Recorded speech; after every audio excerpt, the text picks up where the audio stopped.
Okay, we're going to go over some simple music theory just to get you started with some music production. Right here is the keyboard scale. In the alphabet for music, it pretty much starts on C, C, D, E, F, G, A, B. And then after that, we start over and go back to C. You'll see on one of the larger keyboards that I pull up. Now note here that I have some of these black notes up here.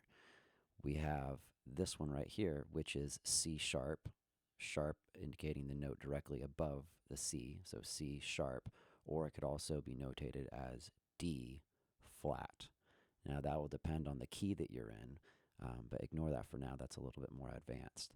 So this note right here would be an F sharp or considered a G flat. Here's some key terms for you.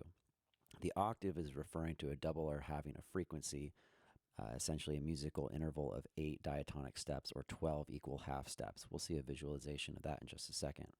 Then we have a couple other key terms that are very important to know, such as the whole step, the semitone, and the cent. So a whole step is when you're going to be moving by 2 semitones, which means 2 note steps. So in this case, if I move from the C to the D, that's 2 note values. So that would be considered a whole step. Compare that to a semitone, which would be just 1 note movement, going from the C to the C sharp. And then we also have the cent, which is 1/100th of a semitone. Essentially, to get from C to C sharp, you need to go up by 100 cents. So it's the tuning in between the notes. We often call that fine tuning. Another good term to have is something called the interval. In music theory, an interval is the difference in pitch between 2 sounds. So you can see here, we're in unison, both notes playing a C. But then over here, we have something called a major second, where you go from a C to a D. So you can know that a major second is an interval between 2 notes where it is essentially just a whole step, so on and so forth. Now here's how let's talk about an octave real quick. So the octave is referring to which note, because remember, we go from C, D, E, F, G, A, B, and then right back to C. So the octave is dictating which place or what C on the keyboard, or whatever other note you're playing. So in this case right here, if I'm going to play this note C4, it will be twice as high as C3, which is twice as high as C2. So if I say play that note an octave higher, it's saying play the same note just in the next octave up. So if you're playing an E note and I say, oh, play that an octave higher, I'm saying play the E note right over here. Now let's talk about the key in music.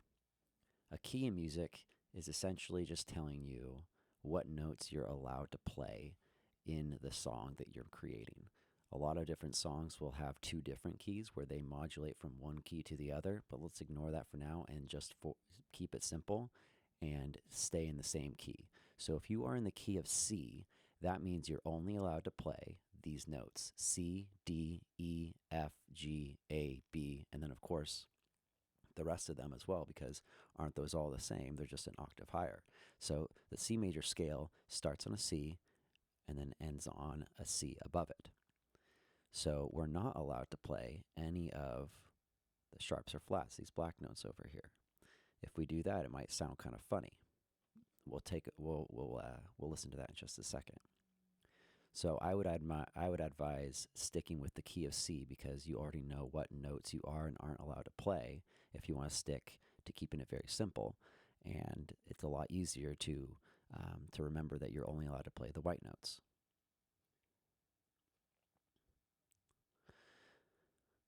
Now let's talk about chords. A chord is a combination of 3 or more notes played together at the same time. So how do we figure this out? 3 of them at the same time. Well, first you choose one note, and then you just essentially go every other note within the key that you're in. So notice how we're skipping these 2 black notes, and we're just thinking we're in the key of C, so we're only allowed to play these notes down here. We just play the C for the root, the E for the third, and the G for the fifth. See how this is 1, 2, 3, 4, 5, 6, 7. And then what happens right here? I would go right back to a C, but we don't need to consider that because it's all the same note, or it's the same note as this one. It's just an octave higher. So let's hear what that would sound like. Here's a C, then here's an E, then here's a G. Together, they make a chord. Now, sometimes what I like to do is I like to add another, it's called a seventh in there. I just skip one note and play the next one. It sounds like this. Kind of has a really nice, fun tone to it. Now, your chord is typically playing the root, the third, and the fifth. The root being, if I'm playing a C chord, the root would be the C. The third, of course, 1, 2, 3 for the E, 4, 5 for the G. So root, third, and fifth. Now, if you're playing this on the piano, sorry, let me go back. If you're playing this on the piano, your right hand is typically playing a chord, while your left hand might just be playing an octave. So in this case, I'm playing a C major chord where I'm doing essentially, let's go back to this one right here. I'm playing one note right here, one C right there, another C an octave above, like that, and then up top, I'm doing a chord. C, E, and G. C, E, and G.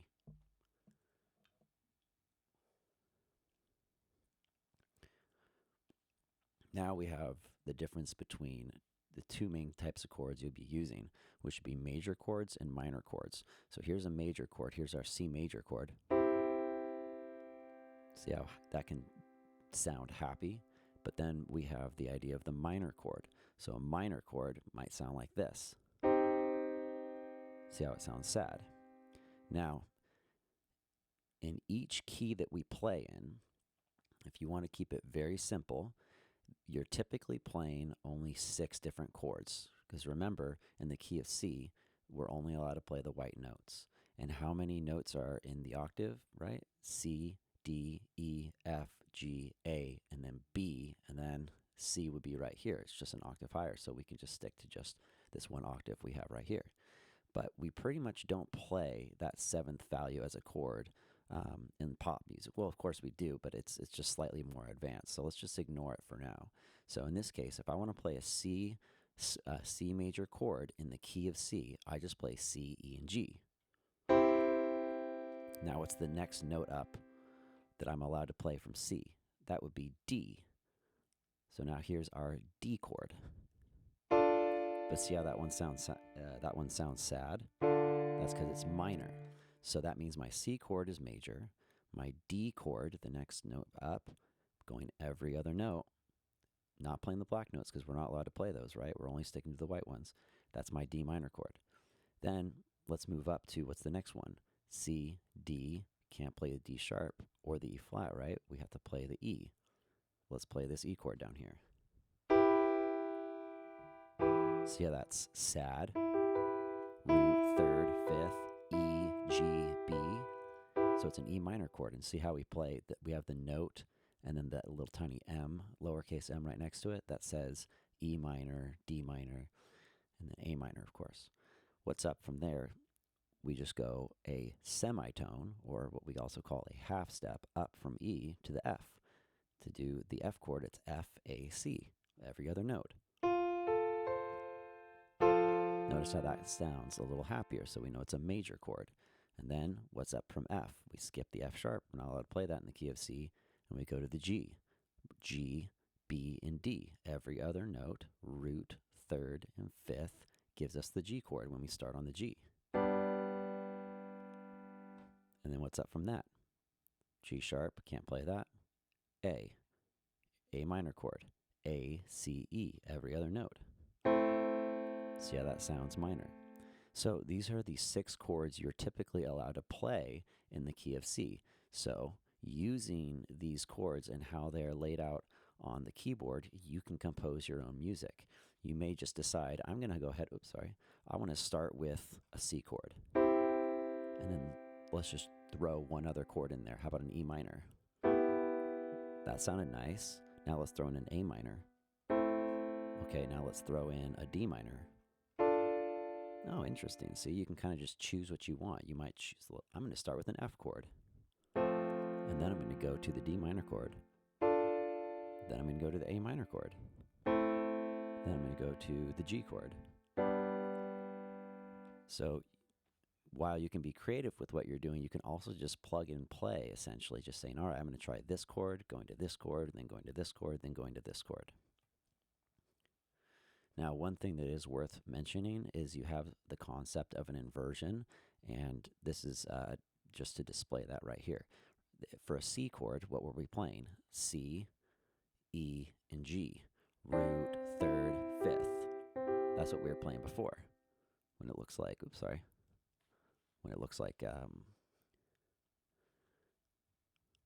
this. Root, third, and fifth. But the inversion is where we took the C and we played it way up here instead. So instead of doing root, third, fifth, I'm going to do third, fifth, root. Third, fifth, root. Just sounds different like this than it does like this. Back to this. They're the same chord. It's just that I inverted it. I put the root somewhere else. And you can actually go further with that and then put the E, the third, way up here as well, and have the G as the lowest note. But they're all the same chord. It just depends on, sometimes it's easier to play a chord this way, moving from one chord to the other. So you can be creative with this and change the way it sounds. Now let's talk about the melody. The melody is just a succession of pitches and rhythm. Essentially just happy birthday. You'll have the music, you'll have the chords playing behind the scenes, the backing track to the vocal, which is singing the melody. Oftentimes you'll actually hear songs with just a chord progression, but you don't really know what song it is until the melody starts. That's because remember, we only typically, depending on how complex your music's going to be, you're only choosing between 6 different chords if you're going to stay in the same key, which a lot of the time you kind of are. So you only have 6 different chords to play and make chord progressions with. Therefore, it's kind of hard to create something completely brand new. So if you choose a chord progression to really make it shine and stand out and be different, you need to have a melody line to go along with it. Your melody line is typically just one note at a time, like how a singer would perform it. Now let's talk about chord progressions. So you can see here, I have it laid out. We're counting 1, 2, 3, 4. So we're in 4/4 time. 1, 2, 3, 4. Here's bar 1, bar 2, bar 3, and bar 4. And on each beat of the next bar, the very first beat of the next bar, I'm going to switch chords. That's pretty darn typical. So to play this, notice how I would hold the C for 1, 2, 3, 4, the F for 1, 2, 3, 4, the C again for 1, 2, 3, 4. Then I move to the G for just 1, 2, and then the A minor for 3, 4. So it would sound like this: C, 2, 3, 4, F, 2, 3, 4, C, 2, 3, 4, G, 2. No, let's screw that up. C, 2, 3, 4, F, 2, 3, 4, C, 2, 3, 4, G, 2, A, 4. See how I just did those for 2 beats each? And then I could just repeat and go back, and I could play this over and over again for the whole song. But I would advise that, yeah, you could play this for the whole song, but wouldn't it be great to change it up, to have differences in your verses, in your choruses, in your bridge, maybe even your instrumentals? That's what makes a song interesting. So now let's talk about programming some drums. Right here is your typical keyboard instrument map for your drums. If you use any sort of virtual drummer or any sort of virtual instrument that has drum patches on it, a lot of the time they're going to be sticking to this very typical drum map, where your kick will be on C1, your snare will be on E or D, one of those, but then your closed hi-hat is going to be on F sharp, while your open hi-hat is going to be on A sharp. And then, of course, crash rides and then toms on these white notes down here, with some more crashes and a ride bell. So these things change, just depends on the plug-in or the instrument that you're actually using. So let's take a look at Boom real quick. Boom comes free with Pro Tools. So if I bring up the MIDI keyboard, let's see if I can switch this over. Oh, darn it, that's okay. I'm going to hit the C1 right now. Make sure we're record enabled. Oh, make sure our output is correct. All right, so I'm playing C1 right there. So there's my kick. Now I'm going to play D or E. See how they're the same? Different programs might make one snare be a rim shot, so it's played a lot harder than, say, snare 2 or vice versa. It just depends on whoever programmed it. So I just went C, E, C, E. Now I've got that close hi-hat. I'm going to play F sharp. Then the open hi-hat, A sharp. So I can put those together.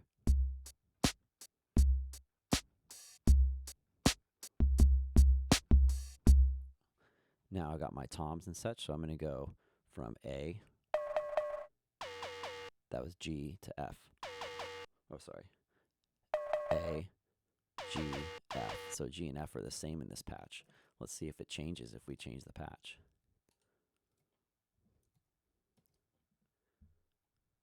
That's A, G, and F. So G and F are exactly the same there. However, if we were to use perhaps Xband, another program that comes free with Pro Tools, what I did is I just used the preset and went down to drums and then chose session drums.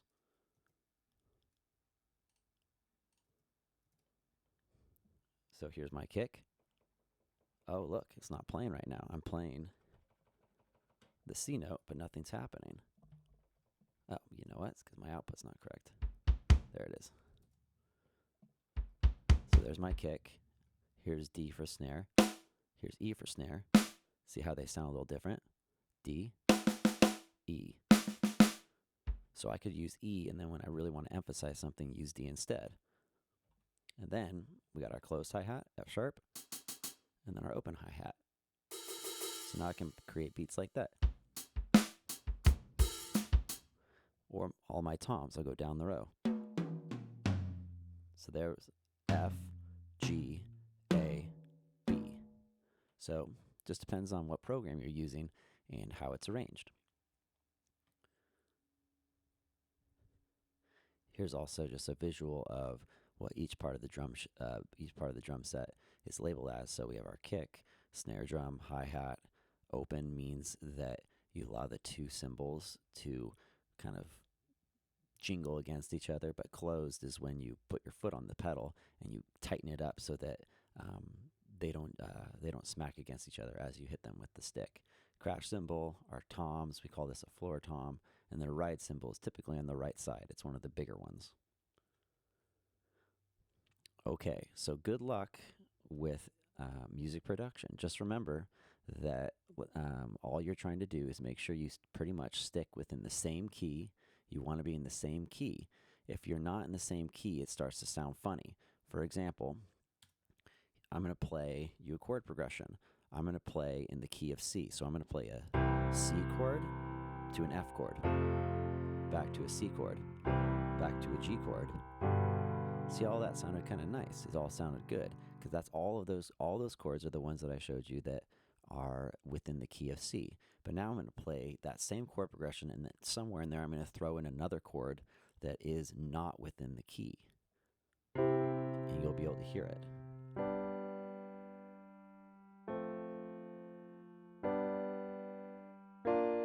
See right there?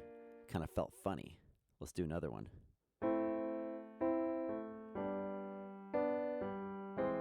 Ooh, that was funny. That was definitely not in the key. How about this one?